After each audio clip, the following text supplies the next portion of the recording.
Hola compañeros y compañeras de vida, estoy aquí de nuevo, esta vez con una reflexión.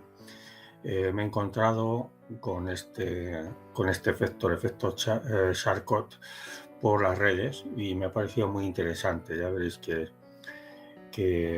desde el punto de vista de la salud pa- eh, y bajo mi punto de vista es súper importante tener en cuenta todo esto.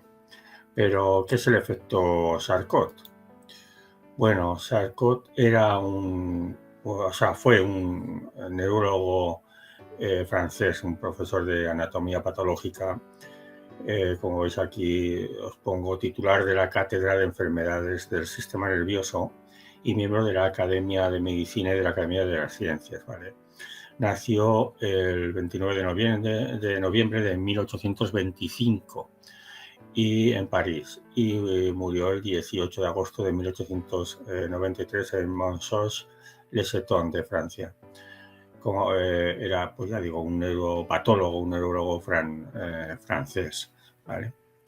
¿Y qué hacía este hombre? Bueno, este señor, en aquella época, o por lo menos había una enfermedad que se estudiaba en la psicología, que era la histeria. Y él se dedicaba principalmente a ello, ¿vale? Entonces, este doctor convirtió el asilo de la Salpêtrière de París, que era en principio como una especie de asilo, de un manicomio, ¿no? Donde iba la gente con demencias y demás, y lo que hizo ahí es una especie de universidad, ¿no? De catedral de la ciencia europea, ¿vale? ¿Y qué particularidad tenía? Que aparte de dar sus clases de forma normal y corriente, pues hacía sesiones públicas con sus pacientes, ¿vale? Y aplicándole su terapia, que se basaba fundamentalmente en hipnosis y la sugestión. Esto lo hacía, ahí asistía mucha gente, ¿no? Tanto curiosos, turistas, como también gente, doctores, médicos de la época que tenían interés. Incluso Freud fue uno de sus asistentes, de sus alumnos, ¿vale? Su gran aportación a la medicina fue que adujo que la histeria no era una enfermedad orgánica, sino que era psicógena, ¿no? Que pertenecía más al tema psicológico, al tema de la mente. Pero ¿en qué consiste el efecto Charcot? Aquí os pongo una definición que hacen González Pardo y Pérez Álvarez en 2008 y Pérez Álvarez y García Montes en 2007, ¿no? El efecto Charcot, según el cual el clínico, o sea, el sanitario, describe lo que él mismo prescribe. Fue introducido como instrumento crítico para desenmascarar el vigente sistema de creación de enfermedades mentales debido sobre todo a los sistemas de diagnósticos y la investigación psicofarmacológica, ¿vale? Es decir, consiste en describir los síntomas de tal forma que solo la propia descripción es la que está produciendo esos mismos síntomas, ¿de acuerdo? Entonces, como habéis visto antes la fotografía, que es una fotografía muy famosa de una de las sesiones de Charcot, mientras Charcot explicaba cómo la paciente comenzaba a convulsionar, estamos hablando de la histeria, ¿vale? Se desmayaba o cualquier otro síntoma, al momento la paciente comenzaba a manifestar dichos síntomas, ¿vale? Podríamos hablar que el efecto Charcot, en el ámbito, dijéramos, vulgar para todos los que no somos científicos y demás, podríamos llamar que es la sugestión humana. ¿Y qué de importante tiene la sugestión? Bueno, mirar esta noticia. Atención, parece que está habiendo una epidemia de piojos en los colegios de nuestra comunidad, ¿vale? Nosotros continuamente podemos estar viendo este tipo de cosas, ¿no? Si viendo esta imagen o escuchándome os han entrado ganas de rascaros la cabeza, habéis caído en el efecto Charcot, tan simple y tan sencillo como esto, es el poder de la sugestión. Yo no sé vosotros y vosotras, pero yo normalmente cuando veo estas noticias o cuando las oigo y demás, enseguida, incluso ahora me entran hasta hasta picores, ¿no? Que me puedo llevar hasta la mano a rascarme la cabeza, ¿no? Entonces, es tan potente ese efecto Charcot como os comento. La cuestión está en que creemos que este tipo de cosas, que las vemos tan sencillas, no les prestamos demasiada, yo creo que en general demasiada atención. Pero bajo mi punto de vista son, dijéramos, una de los pilares que sustentan las enfermedades. Y sobre todo, no solamente las enfermedades, sino también la recuperación de las mismas y también, aparte de la creación, la recuperación de las mismas, pero le prestamos, yo creo que poca atención, ¿no? Vamos a seguir explorando. Ya sabéis que me gusta explorar, pues, imaginando escenarios que normalmente son reales o bien haciendo preguntas, ¿no? Imagina que tenemos un problema que no sabemos cómo afrontar, ¿no? Todos los días tenemos problemas, o bien en el trabajo, en casa, incluso un poco más graves, ¿no? Y que se nos ha complicado algo y que llevamos varios días o algunas semanas con él, ¿no?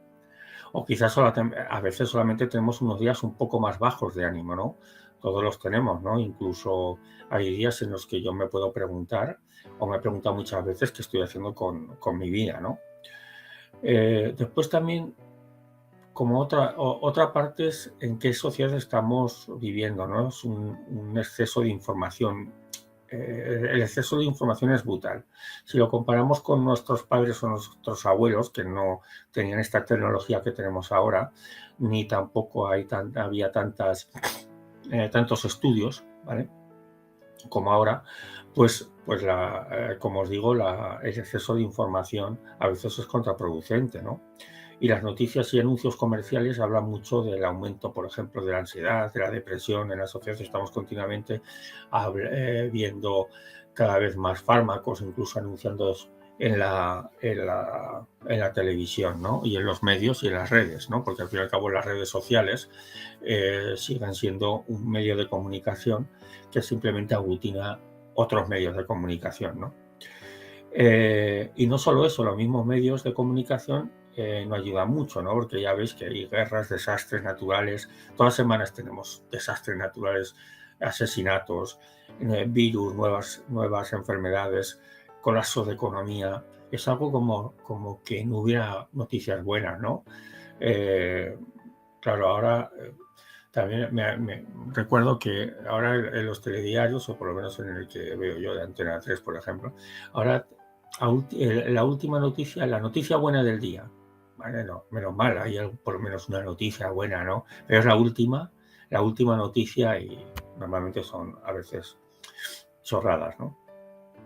Bueno, y cada vez, aparte de lo que os comento, ¿no? Que tenemos días malos y demás, cada vez conocemos a más gente que tiene esos problemas de depresión, de ansiedad y que no sabemos de memoria los síntomas que se tienen. Pocas ganas de hacer nada, dormir mal, pocas ganas de comer. Es más, no sabemos con memoria nombres de medicamentos como el Orfidal, que está, pues, que es habitual escuchar a mucha gente que lo toma, ¿no? De normal, el Transilium, el Esatin, y comenzamos a sentir en un momento dado esos síntomas, ¿no? O sea, quizás no en ese momento, ¿no? Pero ya digo, un día tenemos un día bajo, un problema en el trabajo que no acabamos de cuadrar o de terminar y nos entran quizá miedos de problemas con la jefatura y demás, o un problema con nuestros hijos en el colegio o en casa con nuestros padres, ¿no? Y llega un momento que tenemos posiblemente algún tipo de síntoma, ¿no? Y somos muy dados a esto, ¿no? A enseguida hacernos un diagnóstico, ¿no? Bueno, con todo este escenario, pues los vecinos, amigos, familia ya nos han dado un diagnóstico, ¿no? Imaginamos que estamos una semana más bajos o una semana que comemos porque nos está preocupando algo, porque lo que sea, ¿no? Y es posiblemente, y es más, posiblemente el diagnóstico nos lo demos hasta nosotros mismos, ¿no? ¿Por qué? Porque tenemos pues eso, un exceso de información, un exceso de los síntomas. Lo podemos incluso, muchas personas, a mí no me gusta hacerlo, no lo suelo hacer, mirar temas de enfermedad en internet. Eso es súper peligroso, ¿no? Por ahí la sugestión es brutal, ¿no?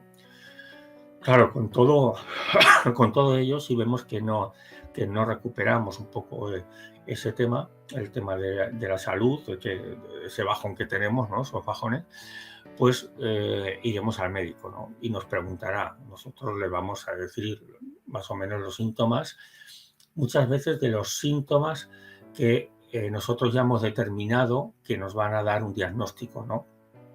Otras veces va a ser el propio médico, el propio clínico, como os ponía en la definición del efecto Charcot, el que, si nosotros no hablamos mucho o decimos mucho, nos va a preguntar sobre síntomas. Pues le duele esto, tiene este problema, duerme poco, bueno, ese tipo de cosas, ¿no?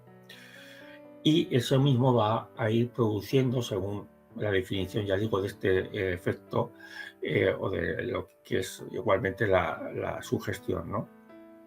¿Esto quiere decir que no existe la enfermedad y que todo es sugestión? No estoy diciendo esto, pero bueno, está archidemostrado ya, no solamente por la ciencia oficialista, sino por la ciencia de verdad, que tanto el estrés como el miedo, como la tristeza de la soledad no elegida, el abandono, todo ese tipo de emociones, de sentimientos que tenemos, producen desequilibrios en el cuerpo, nos producen, incluso a veces nos puede llegar a, si dura mucho en el tiempo, a crear una enfermedad.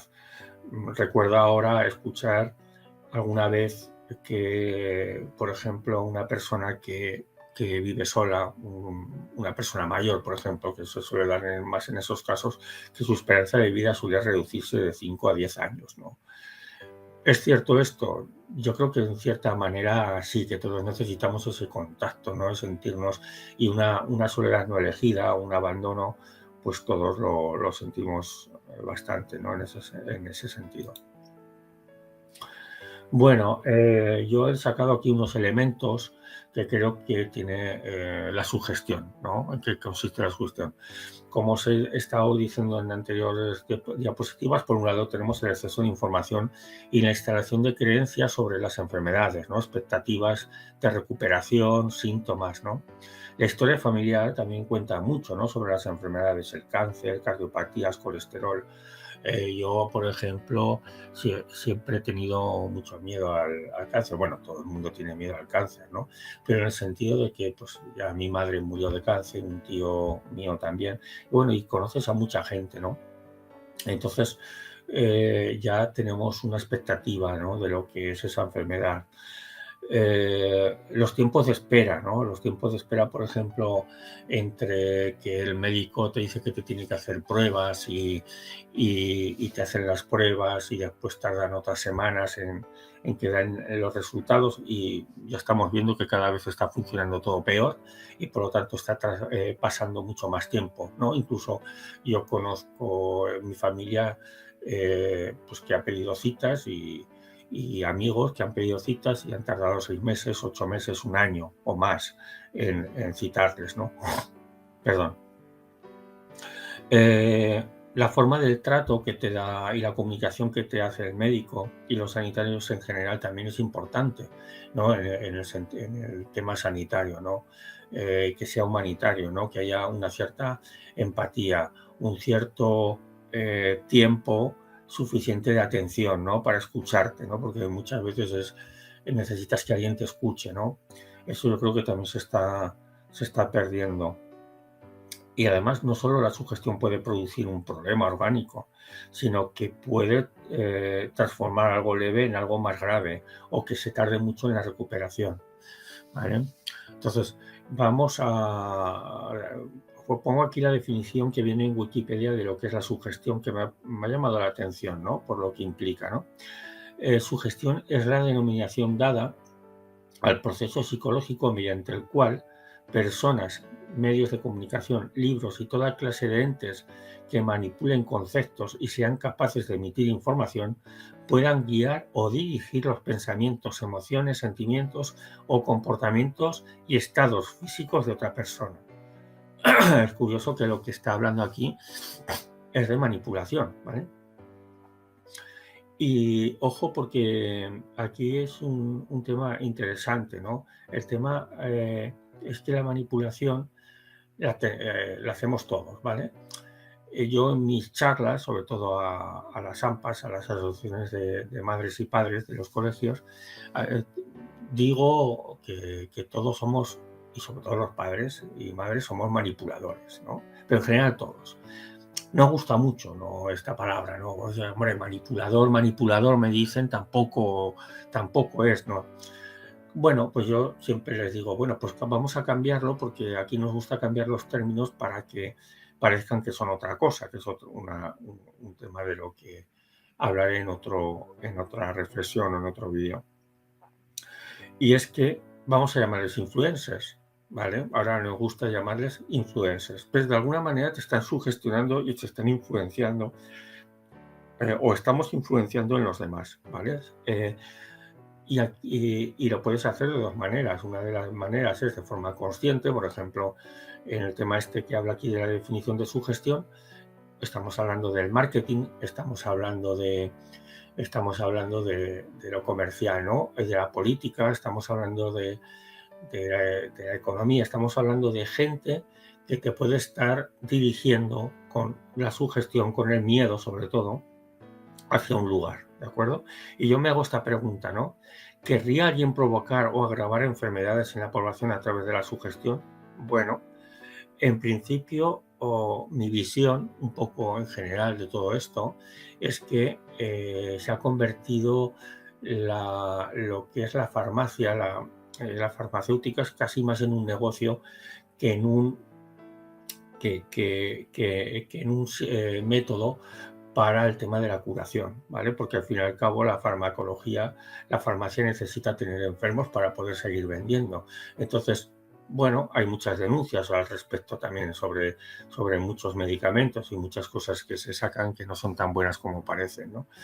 Quiero decir, vamos a preguntarnos esto, ¿no? Si a lo mejor en un momento dado hay alguien que nos esté manipulando hacia este tipo de cosas, ¿no?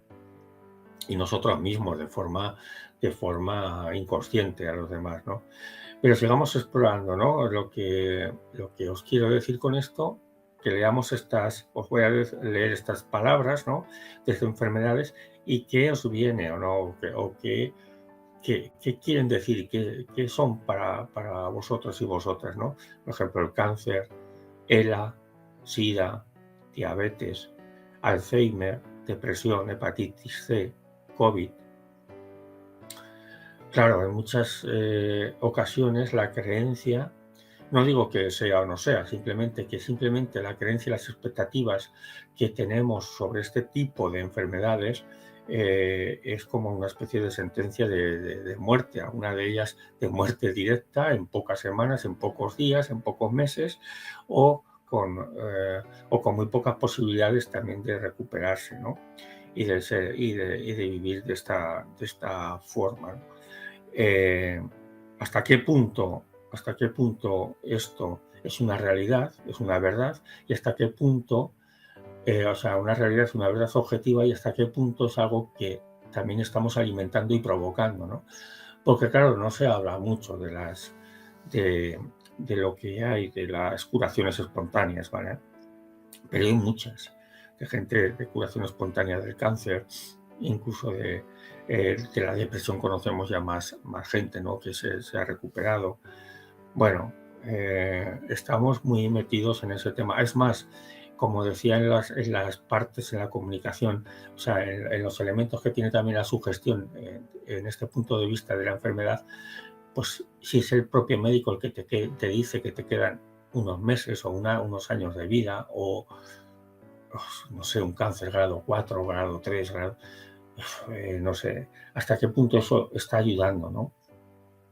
O está provocando la profecía autocumplida, ¿no?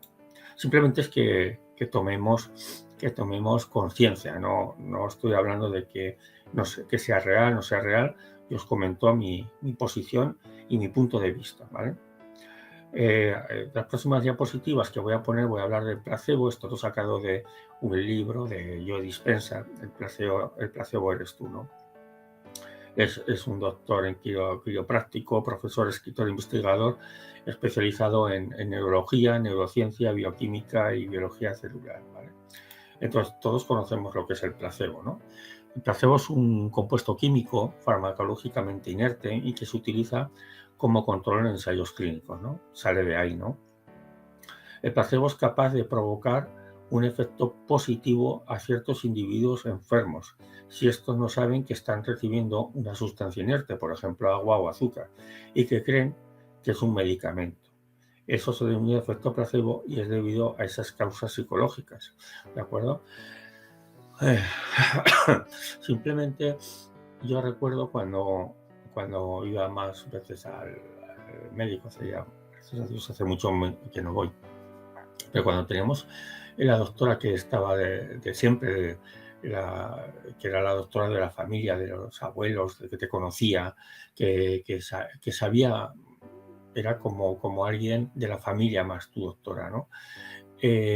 Ya cuando ibas, o por lo menos esa era mi sensación y mi sentimiento, cuando iba a verla y salía, ya, ¿qué diría? Como mínimo el 50% de mi problema en la enfermedad ya se había solucionado. ¿Por qué? Por la confianza que tenía, la plena confianza que tenía en esa médico, ¿no? En esa doctora. Y eso ya es una gran parte del placebo, ¿no? Pero no se habla, y no sé por qué siempre se habla del placebo, pero no se habla de la otra parte que se llama el nocebo. Y el efecto nocebo consiste en sufrir una serie de eventos adversos como consecuencia de las expectativas negativas que tenemos respecto a un medicamento, remedio, terapia e incluso un placebo, ¿no? Y que nos hacen creer que no funcionará o resultará perjudicial para nuestra salud, ¿vale? Esto es también es la parte, la cara B, ¿no? De lo que es el placebo. Y de esto sería muy interesante que nos enseñaran también a manejarlo, ¿no? A ver cómo nuestra mente o nuestros pensamientos y nuestras creencias y la información que tenemos, hasta qué punto está afectando a nuestra recuperación o agravamiento, ¿no? Ahora vamos a ver algunos ejemplos, ¿no? Interesantes que ha habido de científicos con experiencias sobre el efecto placebo y nocebo, ¿no? En 1960 se hizo un ensayo y los investigadores dieron a 40 pacientes asmáticos inhaladores que no contenían más que vapor de agua, pero les dijeron que contenían alergénicos o irritantes. A 19 de ellos, o sea, el 48%, experimentaron síntomas asmáticos, como la contracción de las vías respiratorias, y 12, el 30%, sufrieron ataques asmáticos en toda regla. Es decir, los investigadores les dieron más tarde, quiere decir que les estaban dando un placebo, pero no les estaban diciendo que era un patógeno, ¿no? Un alergénico. Los investigadores les dieron más tarde inhaladores diciéndoles que contenían una medicina que les aliviaría los síntomas. Las vías respiratorias se les volvieron a abrir a todos, aunque los inhaladores contuvieran solo vapor de agua, ¿vale? En ambos casos vemos que los pacientes respondieron a la sugestión al implantarles los investigadores el pensamiento en la mente, obteniendo exactamente el efecto esperado. Y esto es exactamente de lo que estoy hablándoos en esta grabación, ¿no? Otro de los experimentos que se hicieron es el de la hiedra, en 1962, el de la hiedra venenosa. Esto ya se dejó de hacer hace mucho tiempo porque era sobre niños y hay aquí un trasfondo, evidentemente hay un trasfondo ético también, ¿no? En este ensayo los investigadores frotaron el antebrazo a un grupo de niños que tenían alergia a la hiedra venenosa con una hoja de esa planta, pero les dijeron que la hoja era inofensiva. Luego les frotaron el otro antebrazo con una hoja inofensiva, diciéndoles que era hiedra venenosa. A todos los niños les salió un salpullido en el brazo donde les aplicaron la hoja que ellos creían en hierba venenosa, pese a ser inofensiva. A 11 de los 13 niños no les salió ninguna erupción en el brazo donde les habían frotado la venenosa. Es decir, en ambos casos el cuerpo de los niños respondió al instante al nuevo estado mental surgido de la información que se les proporcionó. ¿De acuerdo? O sea, estos son, los podéis ver, está en el libro que os he comentado anteriormente, pero se puede investigar por internet, o sea que son datos reales, esto no es una invención. Otro, con el tema de los antidepresivos. Aquí se han hecho muchos estudios y sobre todo últimamente hay más estudios aún todavía de que los antidepresivos o que el tema orgánico, el tema de la falta de neurotransmisores, un tema químico en el tema de la depresión y tal, se está dudando ya sobre ese tema, o por lo menos los efectos de esa neurobiología no está siendo lo que realmente se creía, ¿vale? Hay muchos estudios ahora mismo, pero bueno, en 1998 Irving Kirsch, que es el director del programa de estudios placebo y profesor de medicina en la Escuela de Medicina de Harvard y en el Centro Médico Beth Israel Diaconés, hizo este experimento, este estudio, ¿no? Realiza un metaanálisis sobre los estudios realizados por los fármacos antidepresivos y descubrió que de los 19 ensayos realizados a más de 2.300 pacientes, la mayoría de las mejorías no se debieron a los antidepresivos, sino a los placebos, ¿vale? Sorprendido, realiza un nuevo metaanálisis de 35 ensayos clínicos para analizar los 4 antidepresivos más recetados y aprobados entre 1987 y 1999. ¿Vale? Al examinar la información de los 5.000 pacientes, descubrió que los placebos habían funcionado igual de bien que los antidepresivos tan populares como el Prozac, Efesor, Serzon y Praxil. Estos en principio son, como es americano, pues son el Prozac. A mí me suenan mucho, los demás me suenan menos, pero porque son antidepresivos que se utilizan allí más en Estados Unidos, ¿vale? Pero veamos la último experimento, el último estudio del efecto placebo. Me parece ya impresionante el tema de las cirugías de rodilla que nunca se llevaron a cabo, ¿no? Que lo hace Bruce Moseley, que es un ortopedista y cirujano estadounidense, ¿no? Y que en aquella época era uno de los punteros en Houston. Bueno, 180 pacientes que tenían un dolor de rodilla tan severo que incluso los mejores medicamentos no funcionaban, les dio a la mitad artroscopia real y a la otra mitad artroscopia placebo. A los pacientes del grupo de artroscopia con placebo se les administró anestésico, se les hizo una pequeña incisión en las rodillas, pero no hubo artroscopia, ni reparación del cartílago dañado, ni limpieza de fragmentos resueltos de huesos. Cuando lees directamente el estudio, hacen el tema este de los del grupo placebo, la artroscopia, hacen todos los mecanismos y o sea, todos los escenarios como si hicieran la operación real, incluso con los sonidos del raspado de la limpieza y de los fragmentos del cartílago. Se hacen todo como si realmente le hubieran hecho la operación. Y la cirugía falsa funcionó también como la cirugía real. ¿Tú lo puedes creer? Yo sí. O sea, esto está escrito, está estudiado, está investigado, ¿vale? Pero me parece súper increíble, ¿no? Que se haga incluso en una cirugía de rodilla, no en un tema, o sea, cómo la mente aquí funciona, ¿no? Bueno, y como os digo siempre en mis charlas, en mis formaciones y en mis reflexiones siempre pongo esta diapositiva. Igual los que me seguís un poco creíais que no la iba a poner. Pues sí, viene aquí, ahora al final, no al principio. Y es que estamos otra vez, yo os estoy invitando de nuevo a ser conscientes de vuestros pensamientos, a ser conscientes de las sensaciones corporales, de cómo están afectando. No es solo eso, de cómo pueden estar afectando a los demás. Si no somos conscientes, si no tomamos un espacio, entre pensamiento y pensamiento, de cosas que nos preocupan, de cosas que nos pueden llevar a caer en una ansiedad, en una depresión, incluso a crear un problema orgánico, como puede ser una úlcera, una hernia de hiato o cualquier tipo de sintomatología, ¿no? Y de enfermedad.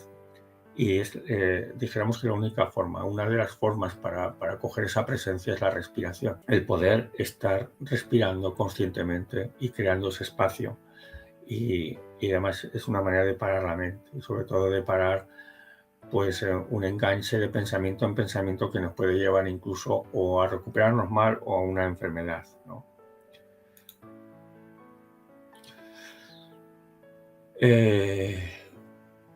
Es importante que tomemos conciencia de hasta qué punto nosotros, a través de nuestros pensamientos y de la información recibida, podemos agravar una enfermedad leve e incluso provocarla. Con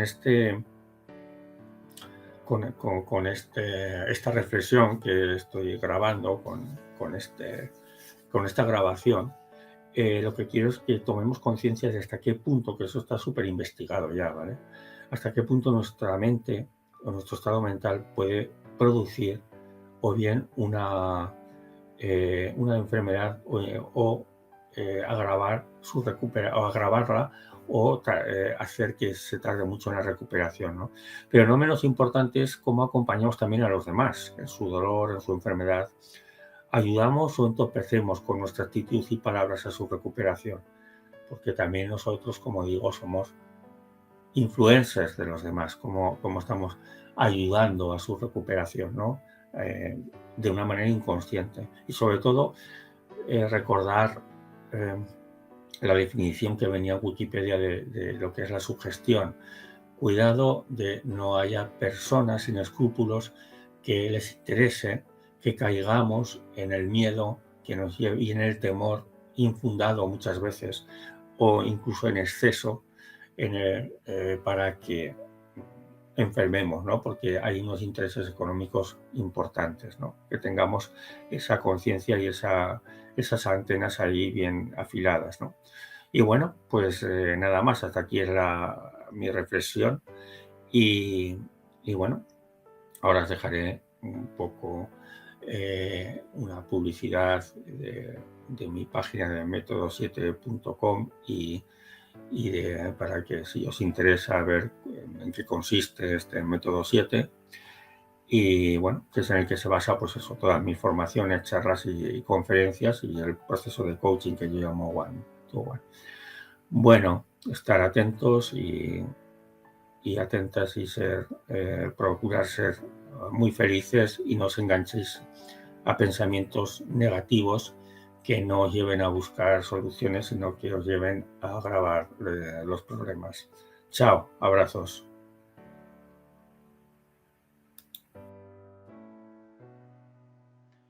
En mi página podréis encontrar algo más sobre mí. También encontraréis mi blog donde están las reflexiones y tips emocionales que he escrito hasta el momento.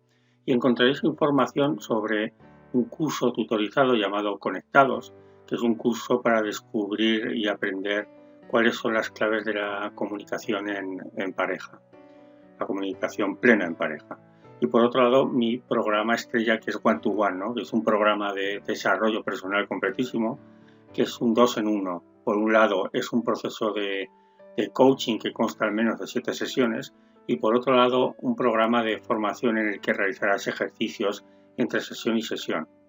Por último, deciros que para las personas que se suscriban a la página podrán descargarse un regalo. Y nada, nos vemos en el próximo vídeo que realice o en el próximo taller. Bueno, hasta luego, sed felices.